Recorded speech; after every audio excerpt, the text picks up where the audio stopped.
नमस्कार सर्वांना. आजचा आपला दुसरा दिवस आहे. आपला यावेळचा विषय आहे नाभीचं आरोग्य. आपण सर्वजण या उपक्रमामध्ये सहभागी होत आहात. आपण आपल्या ज्या काही सूचना असतील, कमेंट्स असतील, त्या आपण कमेंट बॉक्समध्ये लिहू शकता. आजच्या योगाभ्यासाला आपण सुरुवात करण्यापूर्वी ज्यांना काही व्याधी असतील, सर्जरी झाल्या असतील, शस्त्रक्रिया झाल्या असतील, तर तज्ज्ञ लोकांच्या सल्ल्याने आपल्या ज्या काही मर्यादा आहेत त्या मर्यादा लक्षात घेऊन योगाभ्यास करावा. तर आपण प्रार्थनेने आजच्या योगाभ्यासाची सुरुवात करूया. कोणतंही ध्यानात्मक आसन घ्या. ज्यांना पद्मासन शक्य असेल त्यांनी पद्मासन घाला. ज्यांना पद्मासन शक्य नसेल त्यांनी कोणतंही ध्यानात्मक आसन घाला. स्वस्तिकासन, सहजासन, वज्रासन. हाताची ज्ञानमुद्रा, पाठीचा कणा सरळ, मान सरळ, डोळे अलगद मिटलेले, पूर्ण लक्ष श्वासावर. आता आपण प्रार्थनेने सुरुवात करूया. डोळ्यासमोर ओंकाराची प्रतिमा आणायची आहे आणि त्या ओंकारावर गिरवत पहिले 3 ओंकार म्हणायचे आणि त्यानंतर प्रार्थना.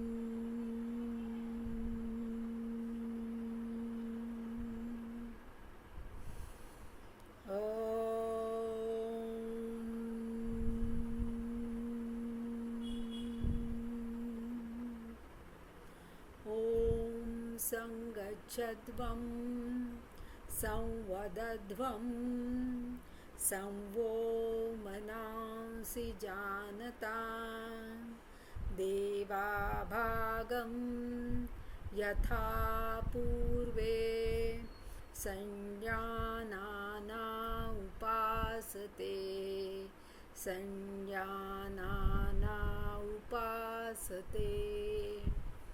सावकाश डोळे उघडायचे. हाताची ज्ञानमुद्रा सोडायची आहे. आपल्याला पाय मोकळे करून घ्यायचे आणि दंडस्थितीमध्ये यायचं आहे. उभं राहायचं आहे. दंडस्थितीमध्ये आपल्या खांद्या इतकं अंतर आपल्या उंचीप्रमाणे 1 ते 1.5 फुटाचं पायामध्ये घ्यायचं आहे. दोन्ही पावलं एकमेकांना समांतर ठेवायची आहेत. पाठीचा कणा सरळ, मान सरळ, नजर समोर, पूर्ण लक्ष श्वासावर. आपण थोडेसे कमरेचे स्नायू मोकळे करून घेऊया. याच्यामध्ये आपल्याला पहिल्यांदा पुढे वाकायचं आहे. तर सावकाश चालू असलेला श्वास सोडायचा आहे आणि श्वास घेत समोरून हात डोक्याच्या वरती न्यायचे आहेत. सावकाश श्वास घेत हात समोरून डोक्याच्या वर न्या. हाताचे तळवे आतल्या दिशेने, बोटं एकमेकांना जुळलेली, सगळं शरीर वरच्या दिशेने जास्तीत जास्त ताणून घ्यायचं आहे. आता श्वास सोडत आपल्या हिप जॉईंटमधनं पाठीचा कणा सरळ ठेवत सावकाश खाली वाकायचं आहे. श्वास सोडत खाली वाका. इथे पोटाची घडी होईल बघा. पोटाची घडी झाल्यानंतर पोटातल्या आतल्या इंद्रियांवर दाब येईल. डोकं गुडघ्याच्या दिशेने, गुडघे सरळ, टाचेपासनं कमरेपर्यंतच्या भागाला बऱ्यापैकी ताण जाणवेल. गुडघ्यामध्ये पाय वाकवायचे नाही आहेत. व्यवस्थित तुम्ही हिप जॉईंट्समधनं खाली वाकला असाल तर तो ताण व्यवस्थित तुम्हाला जाणवेल. चालू असलेला श्वास सोडा. सावकाश श्वास घेत वर यायचं आहे. सावकाश श्वास घेत वर या. आता सावकाश श्वास सोडत हात बाजूनी खाली आणायचे. सावकाश श्वास सोडत हात बाजूनी खाली. पुन्हा एकदा आपण ही हालचाल करून बघणार आहोत. आपल्याला सावकाश श्वास घेत दोन्ही हात समोरून डोक्यावर न्यायचे. सावकाश श्वास घेत दोन्ही हात डोक्यावर. हाताचे तळवे आतल्या दिशेने, सगळं शरीर वरच्या दिशेने ताणून घ्यायचं आहे. जास्तीत जास्त ताणून घ्या. त्या ताणलेल्या स्थितीमध्येच श्वास सोडत हिप जॉईंट्समधनं खाली वाकायचं आहे. पाठीचा कणा सरळ ठेवतच खाली वाकायचं आहे. डोकं गुडघ्याच्या दिशेने, गुडघे सरळ. जो ताण मागच्या बाजूनी येतो आहे गुडघ्याच्या त्याकडे लक्ष द्या. पोटाची जी घडी झालेली आहे तिथे जो दाब आलेला आहे त्याकडे लक्ष द्या. आता सावकाश चालू असलेला श्वास सोडा आणि श्वास घेत सरळ व्हायचं आहे. श्वास घेत पुन्हा वर या आणि श्वास सोडत हात बाजूनी सावकाश खाली आणा. त्यावेळेला पाठीचे जे स्नायू आहेत ते आपले मोकळे होतात त्याकडे लक्ष द्या. यानंतर आपण कटिचक्रासन करणार आहोत.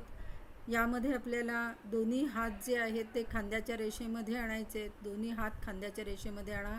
श्वास घेत घेत आता उजवा हात डाव्या खांद्यावर ठेवायचा आहे. उजवा हात डाव्या खांद्यावर ठेवा आणि डावा हात मागे लपेटून घ्या आणि डावीकडे वळायचं आहे. ज्या खांद्यावर हात ठेवला आहे त्या बाजूला श्वास सोडत सोडत वळायचं आहे. त्या बाजूला वळा. पायापासून कमरेपर्यंतचा भाग स्थिर ठेवायचा आहे आणि वरचा भाग फक्त वळवायचा आहे. आता सावकाश श्वास घेत घेत सरळ व्हायचं आहे. पुन्हा दोन्ही हात खांद्याच्या रेषेमध्ये आणायचे आहेत. आता विरुद्ध बाजूनी करायचं आहे. विरुद्ध हात विरुद्ध खांद्यावर ठेवायचा आहे आणि दुसरा हात मागे लपेटून घ्यायचा आहे आणि जो हात खांद्यावर ठेवलेला आहे त्या बाजूला वळायचं आहे. जास्तीत जास्त वळायचा प्रयत्न करा. कुठे कुठे पीळ बसतोय बघा. पाठीचे मणके पण वळले गेलेले आहेत. मानेपासनं कमरेपर्यंतचे. कमरेपर्यंतचा भाग स्थिर ठेवून वरचा भाग फक्त वळवा. सावकाश श्वास घेत घेत सरळ व्हायचं आहे. पुन्हा हीच क्रिया करायची आहे दुसऱ्या बाजूनी. श्वास सोडत सोडत आपल्याला मागे वळायचं आहे. श्वास सोडत सोडत मागे वळा. जास्तीत जास्त वळण्याचा प्रयत्न करा. श्वास घेत घेत सरळ व्हा. पुन्हा श्वास सोडत सोडत दुसऱ्या बाजूनी मागे वळायचं आहे. श्वास सोडत सोडत दुसऱ्या बाजूनी मागे वळा. जास्तीत जास्त पीळ देण्याचा प्रयत्न करा. कुठले कुठले स्नायू पिळले जात आहेत त्याकडे लक्ष द्या. सावकाश पुन्हा श्वास घेत घेत सरळ व्हायचं आहे. पुन्हा एकदा ही प्रक्रिया करायची आहे. श्वास सोडत सोडत आपल्याला वळायचं आहे. जास्तीत जास्त वळायचा प्रयत्न करायचा आहे आणि जास्तीत जास्त जो खांदा मागच्या बाजूला गेलेला आहे तो खांदा जास्तीत जास्त ताणून घ्यायचा प्रयत्न करा. फुफ्फुसांची पण कार्यक्षमता याच्यामध्ये वाढणार आहे आणि पीळ बसणार आहे. श्वास घेत घेत सरळ व्हायचं आहे. श्वास सोडत सोडत आता पुन्हा दुसऱ्या बाजूनी ही प्रक्रिया कंप्लीट करायची आहे, पूर्ण करायची आहे. सावकाश श्वास घेत घेत सरळ व्हायचं आहे आणि श्वास सोडत सोडत सावकाश हात खाली आणायचे. आपण काल उदर शक्ती विकासचे 5 प्रकार केले होते. त्यातलाच आज एक आपण 6वा प्रकार करणार आहोत. तर याच्यामध्ये आपल्याला अंगठा पुढे ठेवून बाकी 4 बोटं ही मागच्या दिशेने ठेवायची आहेत कमरेवर आणि कोपरं मागच्या दिशेने वाकवून घ्यायची आहेत. कोपरं एकमेकांच्या जवळ आणायचा प्रयत्न करायचा आहे मागच्या दिशेने. म्हणजे इथे आपली चेस्ट ओपन झाली बघा. पूर्ण छातीचे स्नायू इथे विस्तारले गेलेले आहेत. इथे हे आपल्याला फुफ्फुसांवर पण याचा परिणाम होणार आहे. आता आपल्याला कमरेतून थोडंसं पुढे वाकायचं आहे. 30 ते 45 अंश कमरेतून पुढे वाकायचं आहे. पाठीचा कणा सरळच ठेवायचा आहे. नजर समोरच ठेवायची. आता फक्त इथे पोटाची हालचाल होईल. आपण काल जे जलद श्वसन केलं ते याच्यामध्ये हे जलद श्वसन करायचं आहे आणि पोटावर लक्ष केंद्रित करायचं आहे. चालू असलेला श्वास सोडायचा आहे. जलद गतीने श्वास घ्यायचा आहे. पुन्हा जलद गतीने श्वास सोडायचा आहे. श्वास घेताना पोट पुढे येईल. श्वास सोडल्यानंतर पोट मागे जाईल. जलद गतीने श्वास घेणं आणि सोडणं चालू ठेवायचं आहे. जलद गतीने श्वास घ्या, श्वास सोडा, श्वास घ्या, श्वास सोडा. जलद गतीने श्वास घेणं आणि सोडणं सुरू ठेवा. जलद गतीने करा. पोटावर लक्ष केंद्रित करा. आवर्तन पूर्ण करायचे, थांबायचे, सरळ व्हायचे. आपण हीच प्रक्रिया पुन्हा एकदा करणार आहोत. अजून 2 वेळेला आपण ही प्रक्रिया करणार आहोत. पुन्हा हात कमरेवर घ्यायचे आहेत आणि 4ही बोटंही मागच्या दिशेने येतील. आता 30 अंशापर्यंत आपल्याला खाली वाकायचं आहे. 30 ते 45 अंश. पाठीचा कणा सरळ ठेवत चालू असलेला श्वास सोडायचा. श्वास घ्या, सोडा, घ्या, सोडा.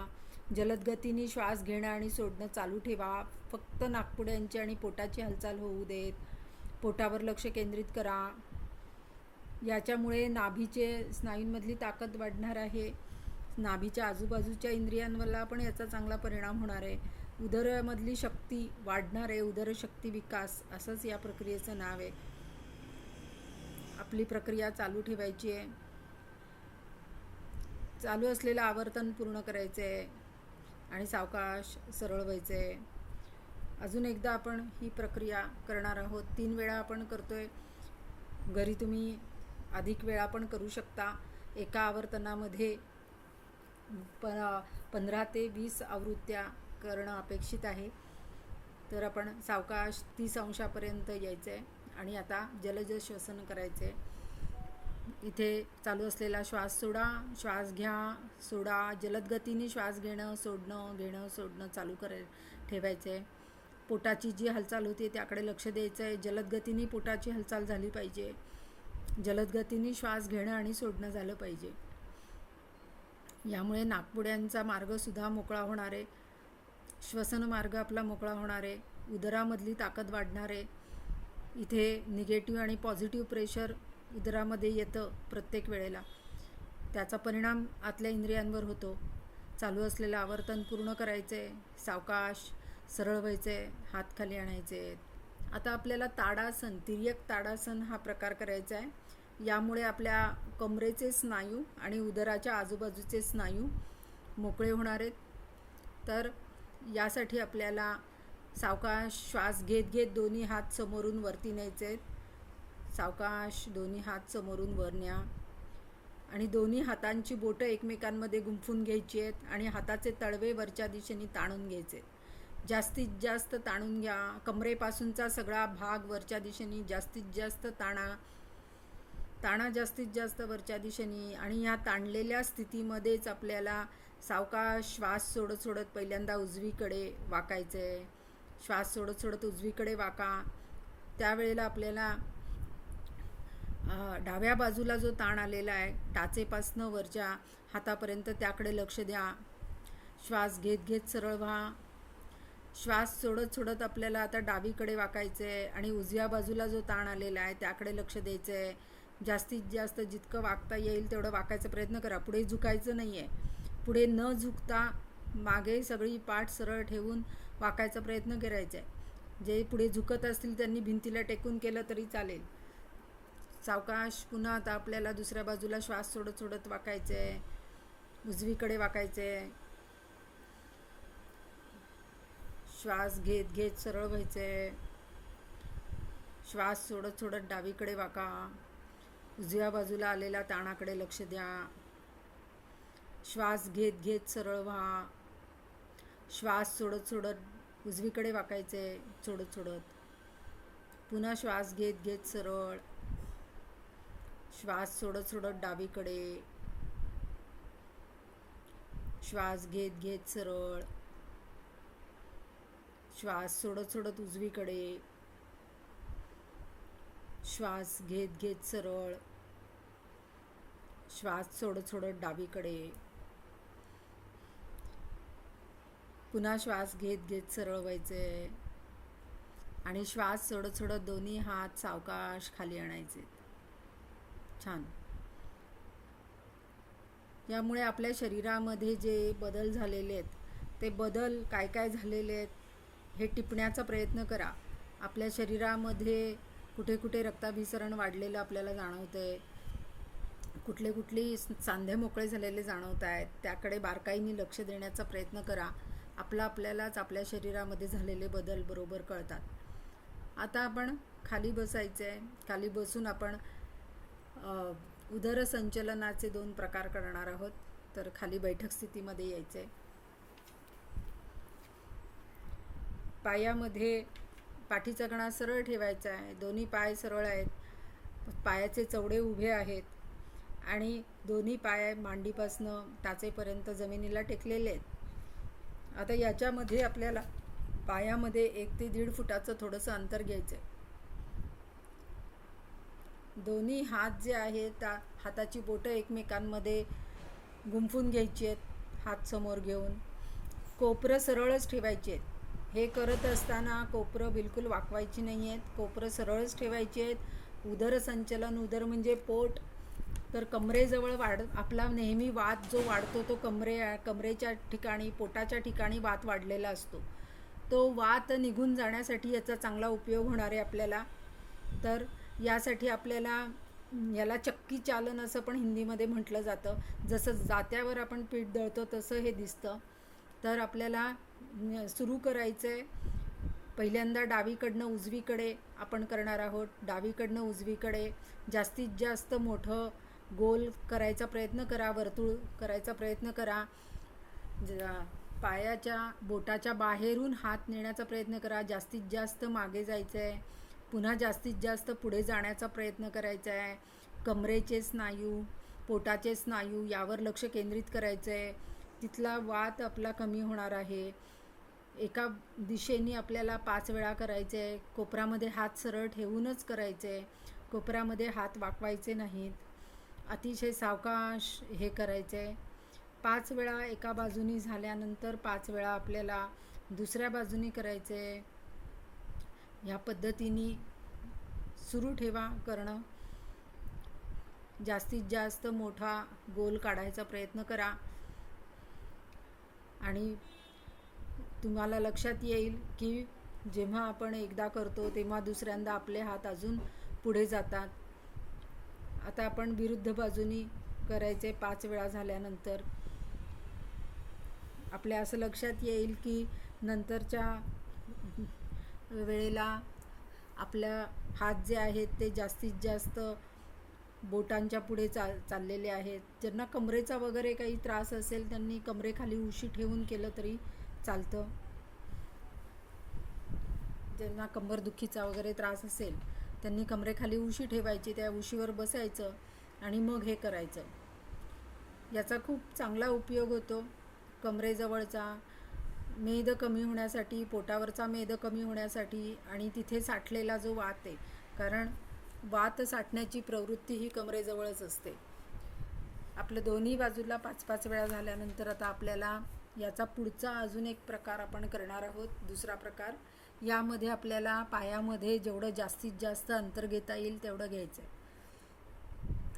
तुमच्या याच्याप्रमाणे जेवढे पाय तुम्हाला जास्तीत जास्त अंतर घेता येईल तुमच्या शक्तीप्रमाणे त्याप्रमाणे घ्या. आपल्या मर्यादा लक्षात ठेवा. ज्यांना कमरेचा त्रास असेल त्यांनी कमरेखाली उशी घेऊन करा. आता ही पावलं सरळच ठेवायची आहेत. पावलं जी आहेत ती उभीच ठेवायची आहेत, ती खाली पडू द्यायची नाहीत. हे करत असताना पुन्हा हात पुढे गुंफून घ्यायची आहेत, हाताची बोटं एकमेकांमध्ये, आणि जास्तीत जास्त मोठं वर्तुळ काढायचा प्रयत्न करायचा आहे. तर पहिल्यांदा उजवीकडनं डावीकडे, मग डावीकडनं उजवीकडे. तर पहिल्यांदा उजवीकडनं डावीकडे 5 आवर्तनं करायची आहेत. जास्तीत जास्त मागे जायचं आहे आणि जास्तीत जास्त पुढे यायचं आहे. जास्तीत जास्त मोठं वर्तुळ काढायचा प्रयत्न करा. पावलं पडू देऊ नका. गुडघ्यात पाय वाकवू नका. कमरेपासून टाचेपर्यंतचा पायाचा भाग जमिनीवर दाबून ठेवा आणि चवडे उभेच राहण्याचा प्रयत्न ठेवा. म्हणजे मग बरोबर जे तुमचे मांड्यांचे आतले स्नायू आहेत ते पण मोकळे होतील, पायाचे स्नायू मोकळे होतील, कमरेपासूनचा सगळा खालचा भाग तुमचा मोकळा होईल. ह्याच पद्धतीने दुसऱ्या बाजूनी पण करायचं आहे. एका बाजूनी केल्यानंतर दुसऱ्या बाजूनी पण करा. सावकाश दुसऱ्या बाजूनी करायचे. एका बाजूनी 5 वेळा आणि दुसऱ्या बाजूनी 5 वेळा. आपल्या कमरेच्या स्नायूंकडे, पायाच्या स्नायूंकडे, कमरेच्या सांध्याकडे, नाभीकडे लक्ष केंद्रित करायचे. याला उदरसंचालन असं म्हटलं जातं. यौगिक प्रक्रियांमध्ये ह्या सगळ्या प्रक्रिया अतिशय सावकाश केल्या जातात. जेवढ्या तुम्ही सावकाश कराल त्याचे परिणाम जास्तीत जास्त आतपर्यंत जातील आणि दीर्घकाळ तुमच्या शरीरावर राहतील. आता यानंतर आपल्याला आपण 1 मिनिटाचं शवासन करूया आणि मग त्यानंतर पुढची आसनं करूया. पाठीवर झोपायचे. हाताचे तळवे वरच्या दिशेने ठेवायचे. दोन्ही पायामध्ये जास्तीत थोडेसे 1 ते 1.5 फुटाचं अंतर घ्यायचं आहे. टाचा आतल्या दिशेने, चवडे बाहेरच्या दिशेने. मान सोयीस्कररित्या एका बाजूला वळवून ठेवली तरी चालेल किंवा सरळ ठेवली तरी चालेल. डोळे अलगद मिटून घ्या. आत्तापर्यंत आपण ज्या काही यौगिक प्रक्रिया केल्या त्यामुळे वेगवेगळ्या स्नायूंवर ताण आला असेल, तिथे मनाने जाऊन तो ताण कमी करा. शरीराचा सगळा भार जमिनीवर टाका.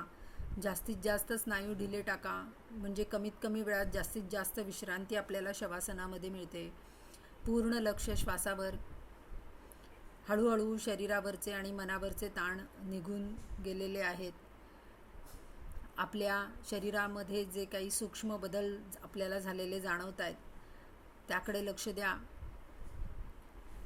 श्वासावरून आपलं सगळं लक्ष आपल्या शरीराकडे आणायचं आहे. सगळं शरीर जे आहे ते ढिलं सोडलेलं आहे ते जागृत करून घ्यायचं आहे. सावकाश दोन्ही पाय जुळवून घ्या. दोन्ही हात शरीराजवळ. मान सरळ. सावकाश डोळे उघडायचे आणि एका कुशीवर बळून उठून बसायचे. यानंतर आता आपण अर्ध पश्चिमोत्तानासन करणार आहोत. अर्ध पश्चिमोत्तानासन आपण करणार आहोत.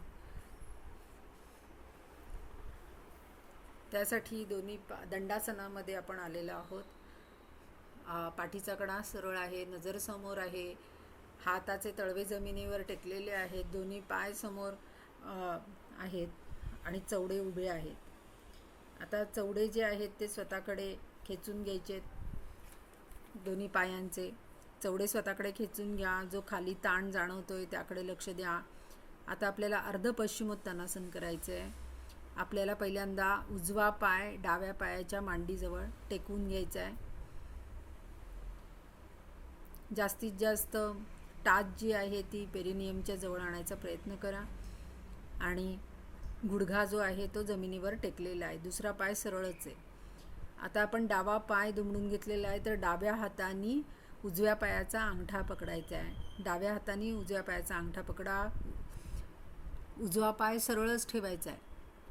उजव्या पायाचा गुडघा खाली दाबून ठेवायचा आहे. उजव्या पाय सरळच आहे. उजव्या पायाचा गुडघा खाली दाबलेला आहे. डावा पाय दुमडलेला आहे आणि दुसरा हात मागे लपेटून घेतलेला आहे.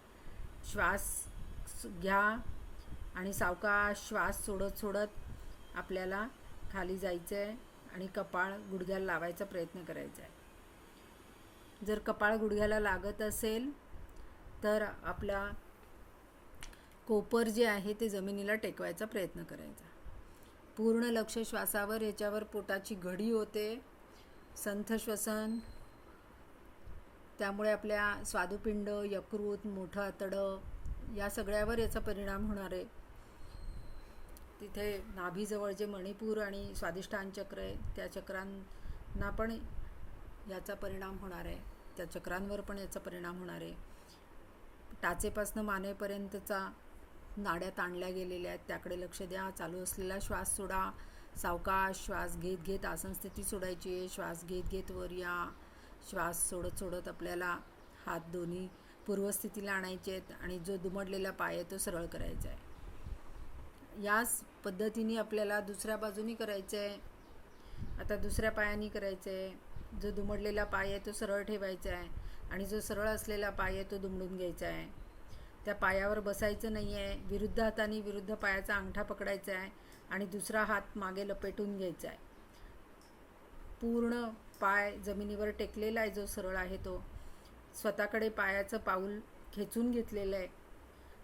आता चालू असलेला श्वास सोडा. श्वास घ्या आणि सावकाश श्वास सोडत सोडत आपल्याला कपाळ गुडघ्याच्या दिशेने न्यायचं आहे. गुडघावर उचलायचं नाही. कपाळ गुडघ्याला नाही लागलं तरी चालेल, पण गुडघावरती उचलू नका. जर कपाळ गुडघ्याला लागत असेल तर हाताचं कोपर जमिनीला लावायचा प्रयत्न करा. ज्यांना जेवढं आपल्याला झेपेल त्या पद्धतीने करायचं आहे. जिथपर्यंत जमेल तिथपर्यंत करून तिथे थांबायचं आहे आणि संथ श्वसन आसन स्थिती पूर्ण झाल्यानंतर पूर्ण लक्ष श्वासावर. पोटावरचे ताण कमी करा, पायावरचे ताण कमी करा, म्हणजे आसन स्थिर राहायला मदत होईल. प्रत्येक आसनामध्ये स्थिरता अतिशय महत्त्वाची आहे. आसन सावकाश घेणं, सावकाश सोडणं आणि आसन स्थिर ठेवणं या 3 गोष्टींना खूप महत्त्व आहे. कुठे कुठे ताण येतोय, कुठे कुठे दाब येतोय त्याकडे लक्ष द्या. चालू असलेला श्वास सोडायचा आहे. सावकाश श्वास घेत घेत आपण वर यायचं आहे. श्वास सोडत सोडत हात खाली. आता सावकाश दुमडलेला पाय सरळ करायचा आहे. आता आपण या बैठक स्थितीमधलंच भद्रासनामधलं वक्रासन करणार आहोत. हे आपण दोन्ही बाजूनी 1-1 मिनिट टिकवण्याचा प्रयत्न करणार आहोत. भद्रासन म्हणजे बटरफ्लाय पोझिशन. ज्यांना ही पोझिशन जमत नसेल त्यांनी आपल्या गुडघ्यांखाली उशी ठेवून हे केलं तरी चालणार आहे, पण शक्यतो गुडघे हे जमिनीवर टेकवण्याचा प्रयत्न करायचा आहे. म्हणजे आपोआपच आपल्याला आतले जे स्नायू आहेत आपल्या मांड्यांच्या त्यावर बरोबर ताण येणार आहे. त्याकडे लक्ष द्या. हा पाठीचा कणा सरळ ठेवायचा आहे, मान सरळ ठेवायची आहे, समोर बघायचं आहे. आता यामध्येच आपल्याला वक्रासन करायचं आहे. तर डावा हात उजव्या गुडघ्यावर ठेवायचा आहे. डावा हात उजव्या गुडघ्यावर ठेवा आणि उजवा हात मागे लपेटून घ्या कमरेला, किंवा मग जमिनीवर ठेवा. जर मागे लपेटून घेता येत नसेल तर जमिनीवर ठेवा आणि जास्तीत जास्त मागे वळायचा प्रयत्न करा. जास्तीत जास्त मागे वळायचा प्रयत्न करा. कमरेतून जास्तीत जास्त मागे वळायचे. इथे मानेपासनं कमरेपर्यंतचे जे मणके आहेत ते जास्तीत जास्त पिळले गेलेले आहेत बघा. इथे पोटाला पण पीळ बसतो. आता हे वक्रासनाचे अनेक प्रकार आहेत. तर हे आपण भद्रासनामधलं वक्रासन केलेलं आहे की जेणेकरून इथे नाभी प्रदेशाला पीळ बसतो आणि नाभी प्रदेशातली इंद्रिय ही पिळली जातात. त्यामुळे तिथल्या भागातल्या इंद्रियांची कार्यक्षमता वाढण्यासाठी याची खूप चांगली मदत होणार आहे. त्याचबरोबर जननसंस्था, पचनसंस्था, पँक्रियास ग्रंथी यावर पण याचा परिणाम होणार आहे. गर्भाशयावर पण याचा परिणाम होणार आहे. भद्रासनामध्ये मांड्यांच्या आतल्या स्नायूंना पण याचा चांगला परिणाम होतो. पूर्ण लक्ष श्वासावर, संथ श्वसन, सावकाश आपल्याला सरळ व्हायचं आहे. श्वास सोडा, श्वास घेत घेत सरळ व्हा. सावकाश दोन्ही हात समोर आणायचे आहेत. आता आपल्याला हेच दुसऱ्या बाजूनी करायचे आहे. सावकाश आता आपल्याला विरुद्ध बाजूनी करायचे आहे. आता उजवा हात डाव्या मांडीवर ठेवा आणि डावा हात मागे लपेटून घ्या किंवा जमिनीवर टेकवा आणि जास्तीत जास्त पीळ देण्याचा प्रयत्न करा. श्वास सोडा, जास्तीत जास्त खांदा मागे खेचून घ्या. श्वास सोडा, जास्तीत जास्त पोटाचा भाग मागे खेचून घ्या. जास्तीत जास्त पीळ देण्याचा प्रयत्न करा. प्रत्येक वेळेला श्वास सोडताना जास्तीत जास्त पीळ देण्याचा प्रयत्न करायचा आहे. दोन्ही गुडघे जमिनीवर टेकवता येत असतील तर टेकवण्याचा प्रयत्न करायचा आहे. कुठे कुठे पीळ येतोय, कुठे कुठे ताण येतोय, ज्या स्नायूंवर ताण नाही ते स्नायू ढिले टाकायचा प्रयत्न करा. म्हणजे मग आसन स्थिर राहायला मदत होणार आहे. कोणत्याही आसनामध्ये स्थिरता अतिशय महत्त्वाची असते. जेव्हा आपण आसन स्थिर ठेवतो तेव्हा त्याचे परिणाम अगदी आतल्या इंद्रियांपर्यंत जातात आणि आपल्या शरीरावर दीर्घकाळ टिकतात. त्यासाठी कोणतंही आसन हे सावकाश घ्यायचं, स्थिर ठेवायचं आणि सावकाश सोडायचं. या पद्धतीनेच आसनं करायची. सावकाश आसन स्थिती सोडायची आहे. श्वास घेत घेत सरळ व्हायचं आहे. दोन्ही हात जागेवर.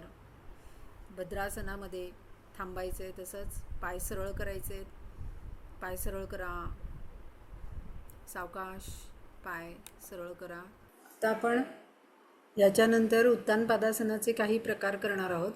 तर त्यासाठी आपल्याला पाठीवर झोपायचं आहे. तर पाठीवर झोपायचं आहे. संपूर्ण पाठ जमिनीला टेकलेली, सगळं शरीर एका रेषेमध्ये आहे. पाठीचा कणा पूर्ण जमिनीला टेकलेला आहे आणि पायाचे चवडे जे आहेत ते उभे आहेत. या स्थितीमध्ये आपण शयनस्थितीमध्ये आहोत आणि हाताचे तळवे जमिनीवर टेकवलेले आहेत. आता हाताचे तळवे जमिनीवर जे टेकवलेले आहेत त्या तळव्यांनी जमीन दाबायची आणि मग त्याच्यानंतर पाय उचलायचे. या पद्धतीने उत्तानपादासनाचे प्रकार आपल्याला करायचे. हे करताना आपल्या नाभीच्या खालच्या भागाकडे लक्ष द्यायचं आहे. नाभीच्या खालच्या भागावर बऱ्यापैकी ताण येणार आहे, पण आपल्या नाभीच्या आजूबाजूचे जे स्नायू आहेत त्यातली ताकद यांनी चांगली वाढणार आहे. तर नाभीच्या स्नायूंची ताकद वाढवण्यासाठी याचा खूप चांगला उपयोग होतो. जनन संस्था, पचन संस्था, उत्सर्जन संस्था, पायांमधली ताकद वाढवण्यासाठी पण याचा चांगला उपयोग होतो. ज्यांना कमरेचा वगैरे त्रास असेल त्यांनी कमरेखाली उशी घेऊन हे प्रकार केले तरी चालतील. ज्यांना दोन्ही पायांनी जमणार नाहीत त्यांनी एकेका पायानी प्रकार केले तरी चालणार आहे. तर आता हे प्रकार करत असताना माझ्या ज्या सूचना आहेत त्या तंतोतंत पाळायच्या आहेत. ज्यांना काही व्याधी वगैरे असतील, सर्जरी झालेली असेल तर त्यांनी आपल्या मर्यादा लक्षात घेऊन त्या पद्धतीने करा. आता आपल्याला दोन्ही पाय जे आहेत श्वास सोडायचा आहे आणि श्वास घेत घेत दोन्ही पाय जे आहेत ते जमिनीपासनं अगदी हाताच्या बोटाचं एक पेर अगदी थोडेसेच वर आपल्याला उचलायचे. अगदी सावकाश थोडेसे वर उचला.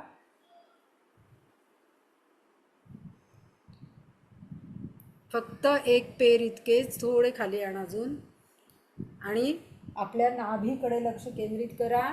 इथे अगदी थोडा वेळ थांबायचा आहे. थांबा थोड्या वेळ इथे.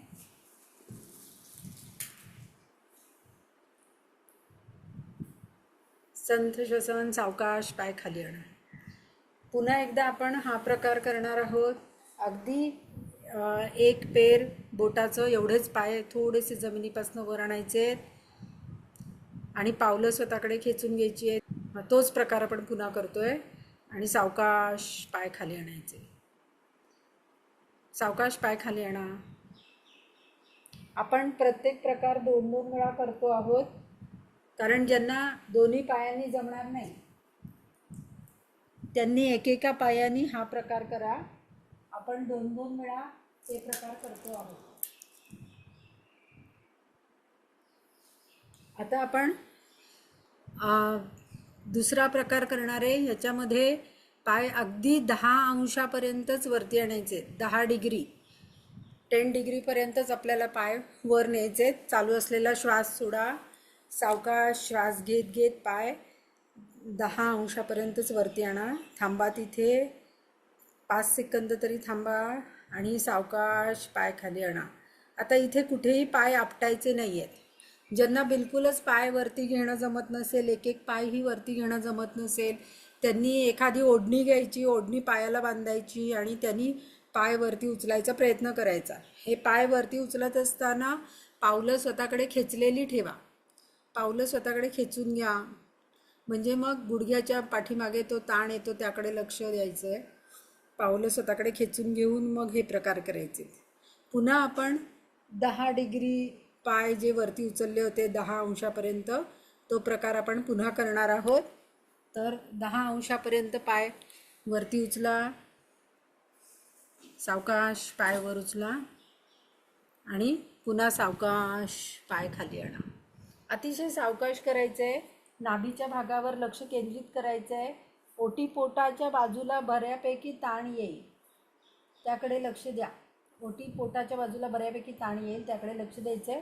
पुन्हा तोच प्रकार करायचा आहे. 10 अंशापर्यंतच पाय वरती आणायचे. अगदी थांबायचे एक 5 सेकंद आणि अतिशय सावकाश पाय खाली आणायचे. या पद्धतीने करायचे. आता 10 अंशापर्यंत आपण केलं. आता आपण 30 अंशापर्यंत पाय वरती नेणार. 30 अंशापर्यंत श्वास सोडा. पावलं स्वतःकडे खेचून घ्या आणि सावकाश 30 अंशापर्यंत पाय वरती न्या. हात जमिनीवर दाबा आणि मग पाय वरती न्या. गुडघ्यामध्ये पाय सरळ ठेवा. थांबा या स्थितीमध्ये. ज्यांना जमत नसेल त्यांनी ओढणीच्या साहाय्याने करा. ओढणी पायाला बांधून सावकाश पाय खाली आणा. याने पटापट आपल्या पायामधली पण ताकद वाढते आणि ओटीपोटाच्या बाजूची पण ताकद वाढते. नाभीच्या स्नायूंची जर ताकद चांगली असेल तर कमरेला आपल्या काही होत नाही. कंबरदुखीसुद्धा कमी होते. जर स्नायूंमधली तिथली ताकद कमी असेल तर कमरेला लंबरला इजा होण्याची शक्यता असते. तर त्यासाठी कोर भागातली ताकद वाढवणं, नाभीच्या स्नायूंची ताकद वाढवणं खूप महत्त्वाचं असतं.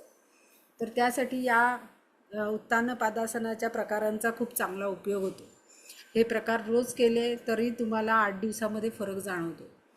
पुन्हा एकदा आपण 30 अंशापर्यंत पाय वरती उचलणार आहोत. सावकाश 30 अंशापर्यंत पाय वरती उचला आणि सावकाश पाय खाली आणा.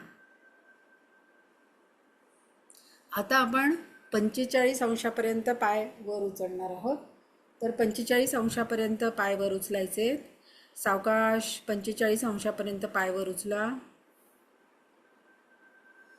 थांबा या स्थितीमध्ये. कुठे कुठे ताण येतोय बघा. गुडघ्यामध्ये पाय सरळ ठेवायचा प्रयत्न करा. हे थोडंसं चॅलेंजिंग आहे. सावकाश श्वास सोडत सोडत पाय खाली आणा. पुन्हा एकदा 45 अंशापर्यंत पाय आणायचे. सावकाश 45 अंशापर्यंत पाय आणा आणि सावकाश पाय खाली आणा. अतिशय सावकाश करायचं आहे. जितकं सावकाश कराल तेवढे आतपर्यंत परिणाम तुम्हाला जाणवतील. भरभर करणं सोपं आहे, सावकाश करणं थोडंसं अवघड आहे. आता 60 अंशापर्यंत आपल्याला पाय वरती आणायचे. श्वास सोडायचा आहे. श्वास घेत घेत सावकाश 60 अंशापर्यंत पाय वरती आणा. या स्थितीमध्ये थांबायचे थोडा वेळ आणि अतिशय सावकाश पाय खाली आणायचे.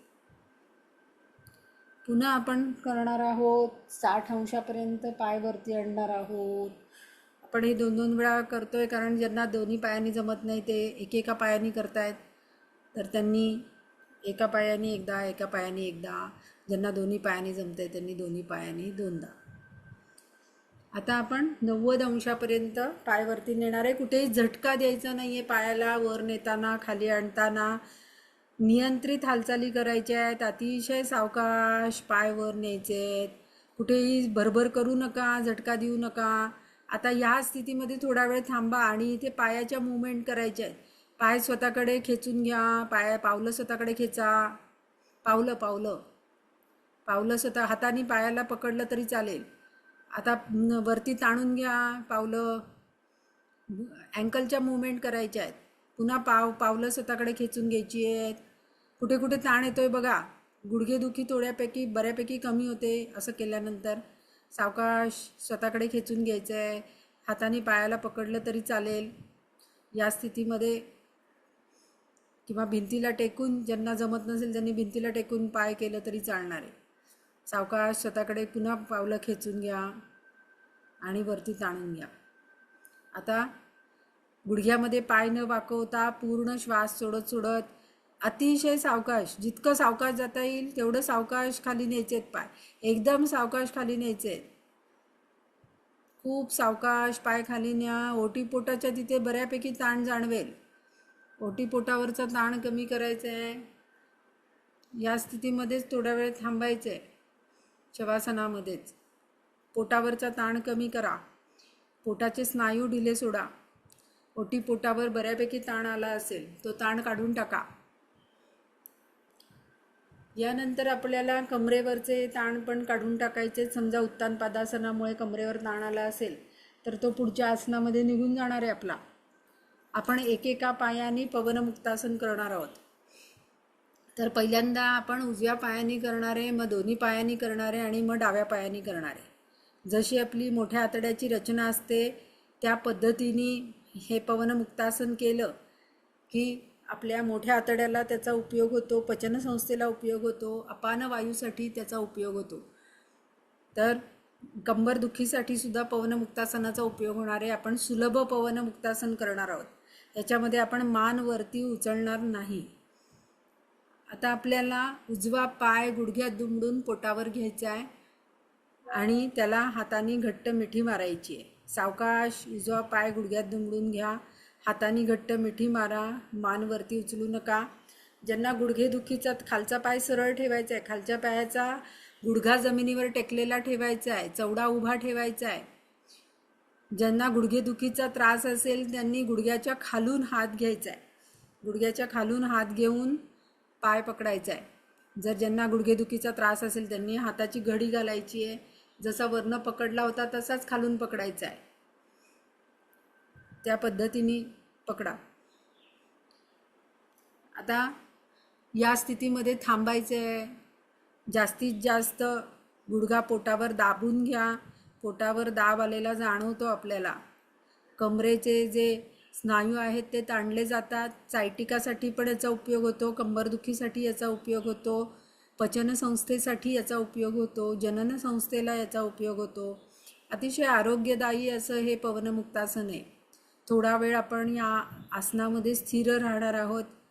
एकेका स्थितीमध्ये तुम्ही 1 मिनिटापासून 5 मिनिटापर्यंत स्थिर राहून पण करू शकता.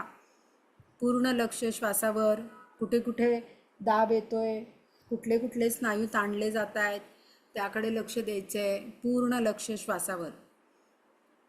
आता आपल्याला दुसरा पाय आहे तो पण दुमडून घ्यायचा आहे. दुसरा पाय पण दुमडून घ्या. दोन्ही पाय दुमडून घेतलेले आणि दोन्ही पायाला हाताने घट्ट मिठी मारायची आहे. ज्यांना हाताची कोपरं पकडता येतील त्यांनी डाव्या हाताने उजव्या हाताचं कोपर, उजव्या हाताने डाव्या हाताचं कोपर अशी घट्ट मिठी मारायची आहे त्या पायाला. ज्यांना गुडघेदुखीचा त्रास असेल त्यांनी गुडघ्याच्या खालून हात घेऊन घट्ट मिठी मारायची. या पद्धतीने करायचे. पूर्ण लक्ष श्वासावर. आपण याच्यामध्ये मान वर उचलली नाही आहे. सुलभ पवनमुक्तासन केलेलं आहे. हे करायला सोपं आहे, कोणालाही करता येतं. त्याच्यामुळे आपण सुलभ पवनमुक्तासन केलेलं आहे. संथ श्वसन हे जास्त वेळ आपल्याला करता येतं, जास्त वेळ स्थिर ठेवता येतं. आपल्या श्वासाची गती संथ आहे. जास्तीत जास्त स्नायू ढिले टाकायचा प्रयत्न करायचा आहे. पूर्ण लक्ष श्वासावर. कुठे कुठे ताण आला आहे तिथे मनाने जाऊन तो ताण कमी करायचा आहे. काही स्नायूंवर ताण राहतो आपल्या, तो राहणारच आहे. या आसनामध्ये त्या स्नायूंना ताण बसायलाच पाहिजे. पण जे स्नायूंवर ताण नाही आहे ते स्नायू ढिले टाका, म्हणजे आपोआपच श्वासाची गती संथ होईल. आता आपल्याला डावा पाय तसाच ठेवायचा आहे, उजवा पाय सरळ करायचा आहे आणि फक्त डाव्या पायाने पवनमुक्तासन. डाव्या पायाला घट्ट मिठी मारलेली. उजवा पायाचा गुडघा जमिनीवर टेकवायचा प्रयत्न करा. मांडी जमिनीवर टेकवायचा प्रयत्न करा उजव्या पायाची. उजव्या पायाचं पाऊल सरळ ठेवा. चवडा उभा ठेवायचा आहे आणि गुडघा जमिनीवर दाबायचा आहे. मांडी जमिनीवर दाबायची आहे उजव्या पायाची. त्या मांडीवर पण तो ताण जाणवतो बरोबर. आणि आपण जो पाय आता डावा पाय दुमडून घेतलेला आहे तर डाव्या पायाच्या कमरेचे तिथले स्नायू पण आपले ताणले गेलेले आहेत. पोटावर पण दाब आलेला आहे. संथ श्वसन अतिशय आरोग्यदायी असं हे आसन आहे. आणि नाभीसाठी पण ह्या आसनाचा खूप चांगला उपयोग होणार आहे, कारण तिथेच आपला अपानवायू आहे. त्या अपानवायूवर ह्या आसनाचा परिणाम होणार आहे. समान वायू नाभीच्या तिथे आहे आणि नाभीच्या खाली सगळा अपानवायू आहे. त्या दोन्ही वायूंवर याचा परिणाम होणार आहे. पूर्ण लक्ष श्वासावर. संथ श्वसन. सावकाश. आता आपल्याला आसन स्थिती सोडायची आहे. सावकाश पाय सरळ करा. हात पूर्वस्थितीला आणा. शवासन करायचे. हाताचे तळवे वरच्या दिशेने, मान सोयीस्कररित्या कलती किंवा सरळ. दोन्ही पायामध्ये अंतर. टाचा आतल्या दिशेने, चवडे बाहेरच्या दिशेने. सगळ्या शरीराचा भार जमिनीवर टाकलेला आहे. वेगवेगळ्या आसनांमुळे वेगवेगळ्या स्नायूंवर जो ताण आलेला असेल तो काढून टाकायचा आहे. पूर्ण लक्ष श्वासावर. शवासनामध्ये आपल्याला कमीत कमी वेळात जास्तीत जास्त विश्रांती मिळते. शरीरावरचे ताण, मनावरचे ताण काढून टाका. जिथे जिथे ताण जाणवत आहेत तिथे मनाने जाऊन ते ताण काढून टाका.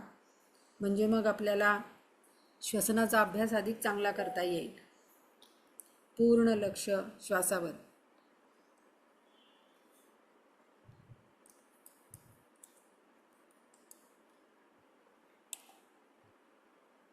अजूनही कुठे ताण असेल तर तो काढून टाका.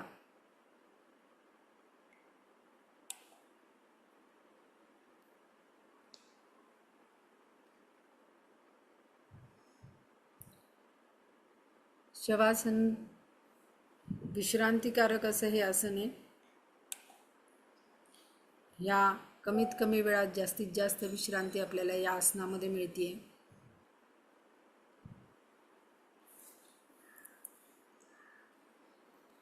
शवासनातनं आपलं शरीर शिथिल झालेलं आहे, मन शांत झालेलं आहे, श्वसन संथ झालेलं आहे.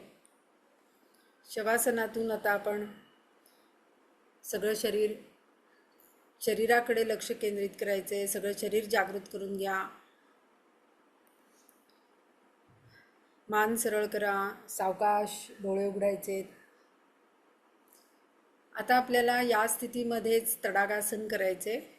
यासाठी आपल्याला हात गोलाकार फिरवत वरती न्यायचे आणि हाताची घडी घालायची आहे. स्वस्तिक करायचे, म्हणजे स्वस्तिक म्हणतात याला. स्वस्तिक हाताचं स्वस्तिक केलं असं म्हणतात. स्वस्तिक बंध म्हणतात हाताचा. स्वस्तिक बंध आपण बांधलेला आहे. हाताची कोपरं जी आहेत ती जमिनीवर टेकवायची आहेत आणि थोडीशी सैल सोडायची आहे. कुठेही ताण ठेवायचा नाही आहे. थोडं सैल सोडायचं आहे. हात खूप घट्ट नाही. आणि दोन्ही पाय जे आहेत ते गुडघ्यात दुमडून घ्यायचे. दोन्ही पायामध्ये आपल्या खांद्या इतकं अंतर घ्यायचं आहे. आता पोटावर लक्ष केंद्रित करायचे. आपला पाठीचा खांद्यापासून कमरेपर्यंतचा भाग पूर्ण जमिनीला टेकलेला आहे ना, हे बघा. कारण जेव्हा आपण पाय जवळ घेतो त्यावेळेला जो मधला भाग वरती उचललेला असतो तोही जमिनीला टेकला जातो.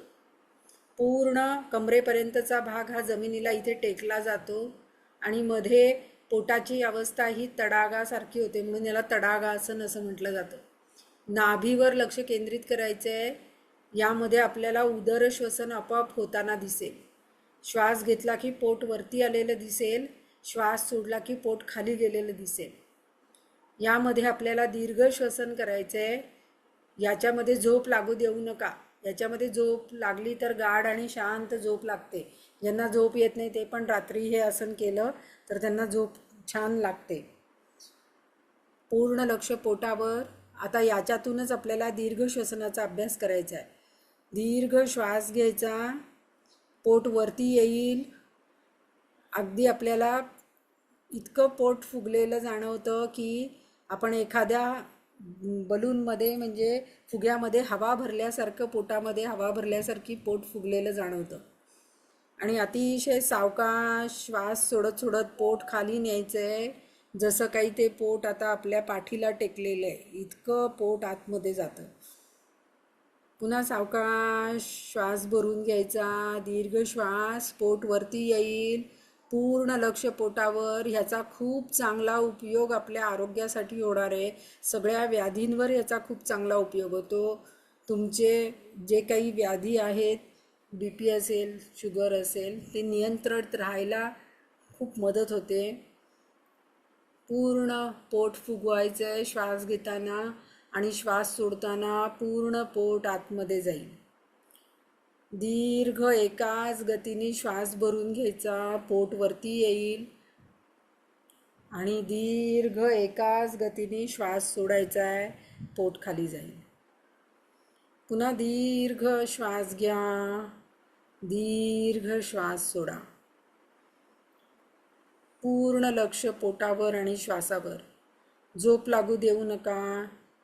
सगळं शरीर मन अतिशय शांत होतं. याच्यामध्ये मनावरचे सगळे ताण निघून जातात. हे जर रोज तुम्ही 15 मिनटं केलं जेवणाच्या आधी संध्याकाळी तर दिवसभरातले सगळे ताण तुमचे निघून जातात 15 मिनटामध्ये. मनावरचे ताण घालवण्यासाठी अतिशय उत्तम उपाय आहे. पूर्ण लक्ष पोटावर. चालू ठेवा दीर्घ श्वसन. भरपूर श्वास घ्या, पोट वर येईल. भरपूर श्वास सोडा, पोट खाली जाईल. आपण हे आज फक्त 5 मिनटं करतोय. घरी तुम्ही हे 15 मिनटं करणं अपेक्षित आहे. पोट रिकामं असताना हे करायचं आहे. जेवल्या जेवल्या हे करायचं नाही. रिकाम्या पोटी करायचं आहे. रात्री झोपताना तुम्ही करू शकता, जेवणाच्या अगोदर तुम्ही करू शकता, दिवसभराचा ताण घालवण्यासाठी तुम्ही करू शकता. पूर्ण पोट भरून श्वास घ्या आणि पोट रिकामं होईपर्यंत श्वास सोडा. दीर्घ श्वास भरून घ्या, पोट वरती येईल आणि अतिशय सावकाश दीर्घ श्वास सोडा. पोट खाली जाईल. पूर्ण लक्ष श्वासावर. मन खूपच शांत झालेलं आहे, त्या शांततेचा अनुभव घ्या. पुन्हा एकदा हे आवर्तन करा. हे आवर्तन चालू ठेवा. चालू असलेलं आवर्तन पूर्ण करायचं आहे. आणि संथ श्वसन. संथ श्वसनामध्ये कळत नकळत होणारी पोटाची हालचाल, त्याकडे लक्ष द्या. माझ्या सूचनांचं याच्या पुढे तंतोतंत पालन करा. कुठेही आपल्याला शेवटची प्रार्थना होईपर्यंत डोळे याच्यामध्ये आता उघडायचे नाही आहेत, डोळे बंदच ठेवायचे आहेत. फक्त पाय सरळ करून घ्यायचे आहेत, पाय ताणून घ्यायचे आहेत खालच्या दिशेने. डोळे बंदच ठेवा, हात वरच्या दिशेने ताणून घ्या. कुठल्याही परिस्थितीमध्ये डोळे उघडू नका. हात आणि पाय, पाय खाली आणि हात वरती जास्तीत जास्त ताणून घ्या. नाभीजवळ तो ताण बरोबर जाणवेल विरुद्ध. सगळं शरीर ढिलं सोडा आणि मिटलेल्या डोळ्यांनीच उठून बसा. मिटलेल्या डोळ्यांनीच उठून बसायचं आहे. ज्यांना पद्मासन येत असेल त्यांनी पद्मासन घालायचं आहे. ज्यांना काही कमरेचा त्रास असेल त्यांनी कमरेखाली उशी घेऊन बसायचं आहे. रोज जवळ एक उशी नेहमी ठेवा. हाताची ज्ञानमुद्रा, पाठीचा कणा सरळ, मान सरळ, डोळे अलगद मिटलेले. पूर्ण लक्ष श्वासावर, भूमध्यावर लक्ष केंद्रित करायचे आहे.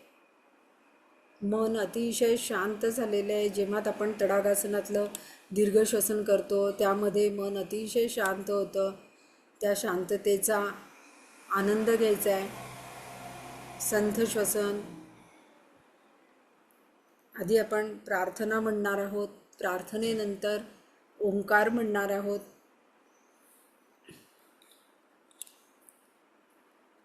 ओंकार म्हणताना डोळ्यासमोर ओंकार आणायचा आणि त्याच्यावर गिरवत गिरवत ओंकार म्हणायचा आहे. प्रार्थना. ओम सर्वे भवन्तु सुखिनः, सर्वे सन्तु निरामयाः, सर्वे भद्राणि पश्यन्तु मा कश्चित् दुःखभाग् भवेत्.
शांती शांती. सावकाश आपल्याला डोळे उघडायचे. दोन्ही हात जे आहेत ते वरती डोक्यावर न्यायचे. हाताची नमस्कार स्थिती करायची आहे. सगळं शरीर कमरेपासूनचा सगळा भाग वरती ताणून घ्या जास्तीत जास्त. आणि एकदा डावीकडे एकदा उजवीकडे कमरेवरचे ताण काढून टाका. सावकाश आपल्याला समोर वाकायचे, पुढे वाकायचे. श्वास सोडत सोडत कमरेपासूनचा सगळा भाग पुढे ताणून घ्यायचा आहे. केलेला योगाभ्यास ईश्वराला समर्पित करायचा आहे. सावकाश श्वास घेत घेत सरळ व्हा. पाय मोकळे करून घ्या आणि मग सगळं शरीर ॲक्टिव्ह करून घ्या, जागृत करून घ्या आणि मग आपल्या कामाला लागा. आजचा योगाभ्यास आपल्याला कसा वाटला आपण नक्की आम्हाला कमेंट बॉक्समध्ये कळवा. आपण असेच रोज भेटणार आहोत. हा योगाभ्यास कायम चालू ठेवा. यावर्षी पण तुम्ही या सत्राला जॉईन झालात त्याचा खूप आनंद आहे.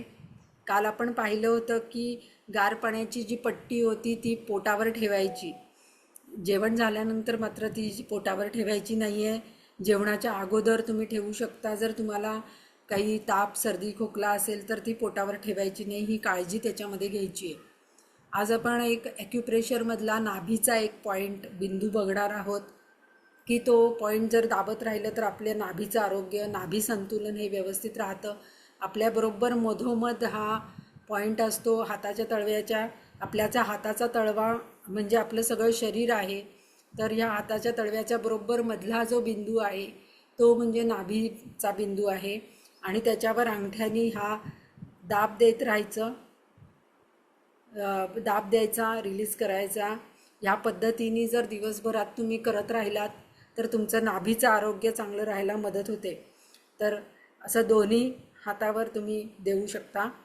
तर हा बरोबर मधला बिंदू जो आहे तो नाभीचा बिंदू आहे. तर आपलं नाभीचं आरोग्य चांगलं असेल तर आपलं आरोग्यही चांगलं राहायला मदत होते. तर नक्की आता उद्याच्या सेशनला पण तुम्ही जॉईन करा. ज्यांना योग शिक्षक करायचं आहे त्यांच्यासाठी तेजस्विनी हेल्थ क्लबमध्ये आता योग शिक्षकचा वर्ग नवीन सुरू होतो आहे. तर लवकरात लवकर आपला प्रवेश तिथे नोंदवा. म्हणजे मग तुम्हाला योग शिक्षक होऊन लोकांची सेवा करता येईल. तर आजच्या सेशनला सगळे उपस्थित राहिले त्याबद्दल सर्वांचे धन्यवाद. उद्या आपण परत भेटूया. हरिओम.